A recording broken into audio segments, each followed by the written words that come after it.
What's up, it's Cinema Shogun here, and ladies and gentlemen, we are on the verge of another banking crisis. Something like what happened in 2008, although this one will be a lot different, and we kind of got here for different reasons, but I have been hesitant on really talking about this topic because, for one, I don't fully understand exactly what's happening here yet, and I don't think other people fully understand what's happening here yet as well. And it's a very complicated topic, as well as I'm kind of sitting back and trying to figure out what angle to approach this story from, because part of me is wondering, okay, is this something that happened out of pure stupidity and incompetence? Because, yeah, I believe our country, our banks, our corporations are largely being run by incompetent people. That's not hard for me to believe. But then I wonder, is there something else to it? Do they want us to panic? Do they want us focused on this? What's really happening here? So I'm kind of standing 6 feet away while poking this story with a stick, because I'm not sure exactly what's happening here. Don't get me wrong. We understand that the bank collapsed. The SVP bank, the Silicon Valley Bank, I understand the bank collapsed. I understand the gist of why that bank collapsed. But I'm still sitting here scratching my chin because there's so much weird stuff going on in today's world, and you don't want to fall victim to their agendas that are at play. Because for all we know, this is what they want. They want us to panic about these banks collapsing. They want us running to the bank, pulling our money out so they can convert us to another system. I think that is a huge possibility here. That's why I'm kind of I don't know how to approach this story. You know what I mean? I really don't. But to kind of explain things and to simplify things in a way where everyone can understand. For one, I don't think a lot of people realize that when you got your money in the bank, they don't necessarily got all your money. I mean, if you go to the bank and you got $100 or a couple $100 in your account, whatever. But if you got real money in the bank, a lot of that money the bank is using to play around with, to make investments, loan out money, to do whatever they do, okay, for the most part. So it's not like you can go to your bank tomorrow, if you got real money in the bank, and just take all of it out. It's not like when you look at those digital numbers on your computer screen, the bank doesn't necessarily have all that money there for you right away. Because in reality, some of your money is being invested elsewhere. It's being loaned out elsewhere. That's how these banks really work. And a lot of people don't understand that. And the reality is, if your bank is doing a lot of nonsense and making a lot of stupid decisions, you could lose literally everything overnight. You could lose everything overnight. And what was happening at this bank, Silicon Valley Bank, they were making a lot of stupid decisions. And the reality is that this situation didn't happen overnight. The good old folks over at SVB, they knew this was coming. They started dumping off their stocks. They started getting ready. Meanwhile, I kid you not, I was chilling the other day, waiting in an office, because I took my grandma to a doctor's appointment. And on the news, they were talking about the stock market.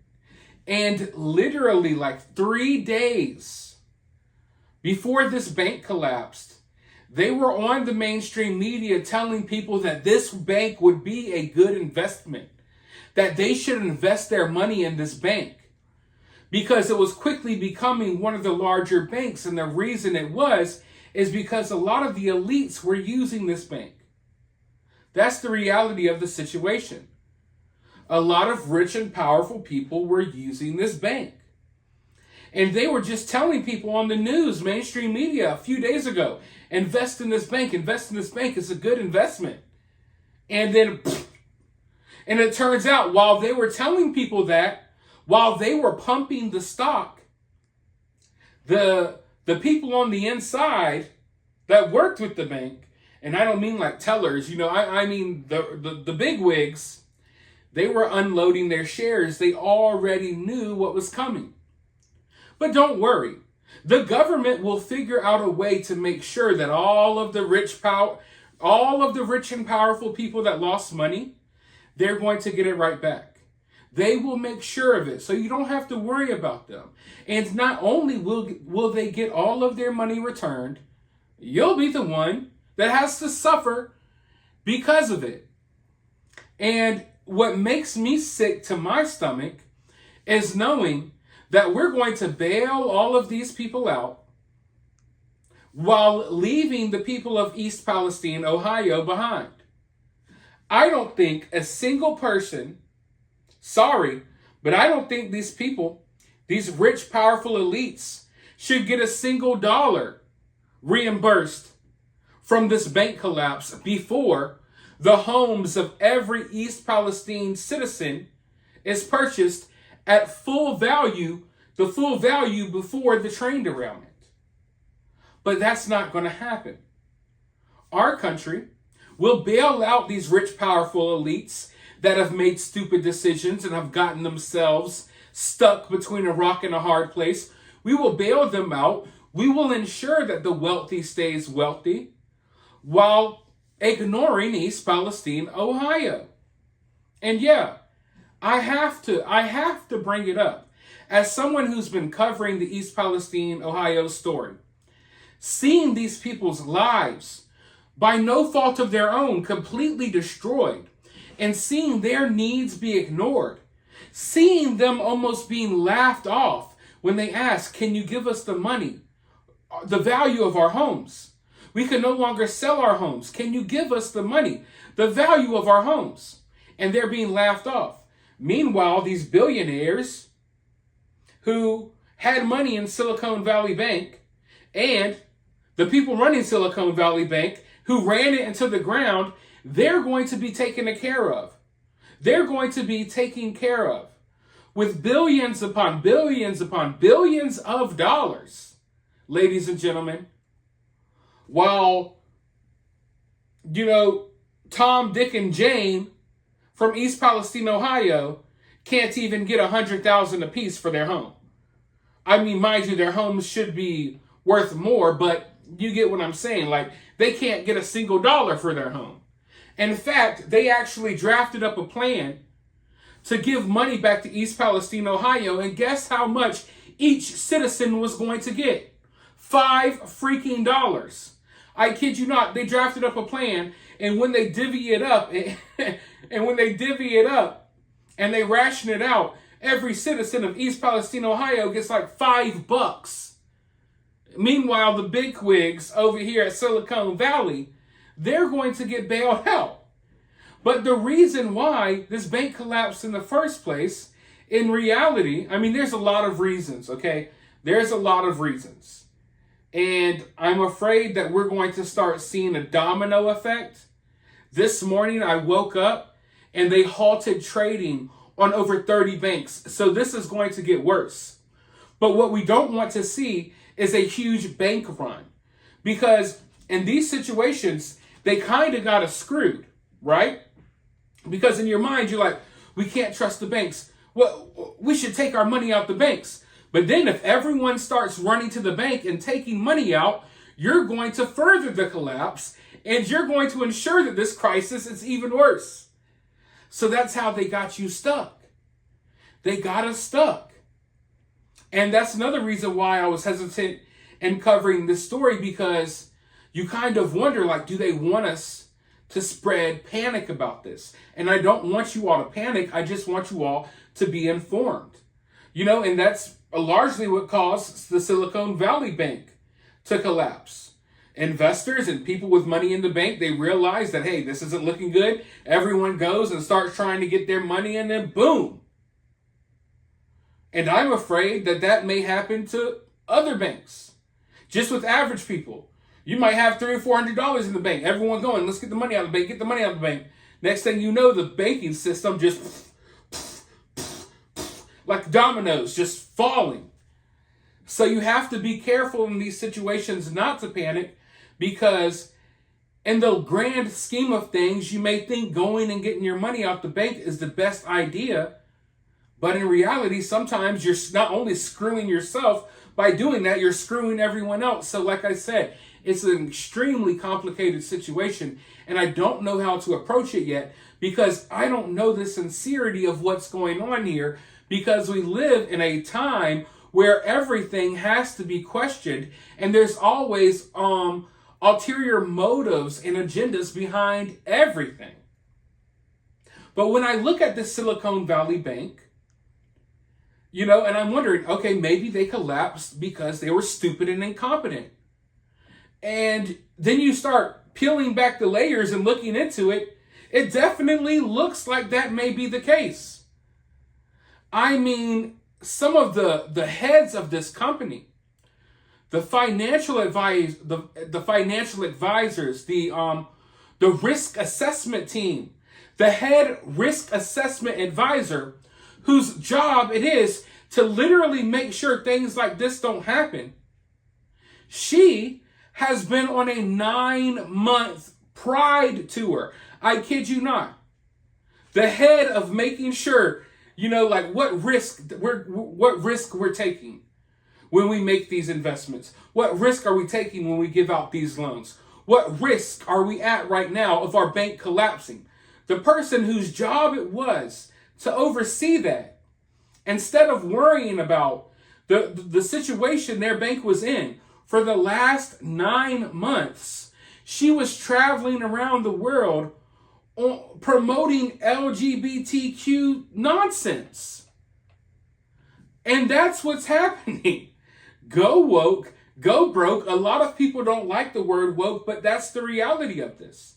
That's the reality of this. When you peel back the layers and you look at Silicon Valley Bank, it appears to me that they were more worried about this social justice new woke narrative and spreading this propaganda than they were worried about the banking system and making sure everyone's money was okay.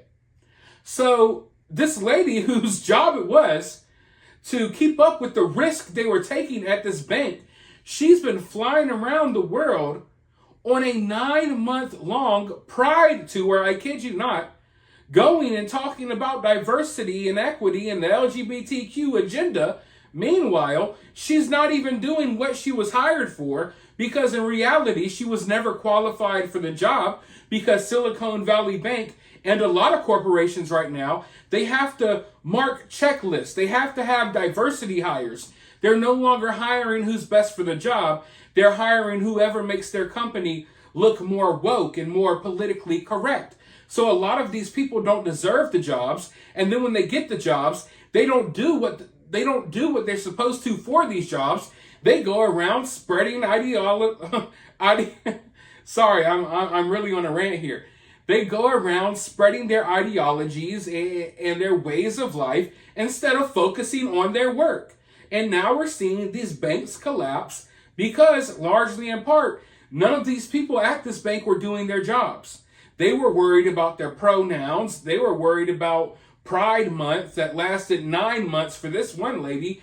And all in all, people are losing their money and livelihoods because of it. And now, literally, we're on the verge of a complete banking crisis, all because these banking systems are more worried about promoting diversity and the new narrative, the new social justice narrative. They're more worried about their ESG scores, which we will talk about more about that in the future, but that's what they're worried about. And then they wonder, why is everything collapsing? But look around you. It's happening everywhere, in every industry. And as someone who's got a lot of interest in a lot of things, I watched the comic book industry be completely destroyed by woke politics and this the social justice narrative that is sweeping our country. It came into comic books and it completely nuked comics to the point that comic books aren't hardly selling anymore. And I mean, after it went for comics, it went into the movie industry. And as you can see, the movie industry is collapsing as we speak. And now our banking systems are collapsing. I mean, look at our government. It's a laughingstock. We are living in a clown world. Everything is a complete joke. And the people who we think are the professionals and things like that, they're a bunch of complete incompetent idiots. And I don't know if they're hired to take the fall so it's more believable that we're being ran by a bunch of stupid buffoons, or if it's just everyone's just dumb. I don't know. Like, sometimes some of these things happen and I'm like, this is way too stupid. There's no way that all of these people are this stupid. They're obviously doing stuff on purpose, and then they play the dumb card. So you don't necessarily hold them as accountable because you look at them and you're like, oh, they're dumb, they're idiots, they were worried about this. But these people should know better, right? And I struggle with them myself sometimes because I wonder, like, do these government officials, do these heads of these corporations, do they know better? And they play stupid? Or are they just dumb? Which one are we dealing with here? Please let me know what you think down in the comments below.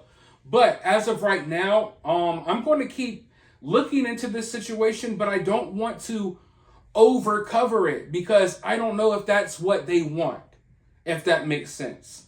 But if you all want to know more about the situation, if you want to know more about why Silicon Valley Bank collapsed and about the inner workings of Silicon Valley Bank and all of the woke weird stuff they were worried about instead of worrying about people's money, let me know down in the comments below and I'll talk about that in a future video. But for now, let me know your thoughts in the comments. While you're down there, hit the thumbs up, hit the subscribe, ring that notification bell, and I'll talk to you all in the next video.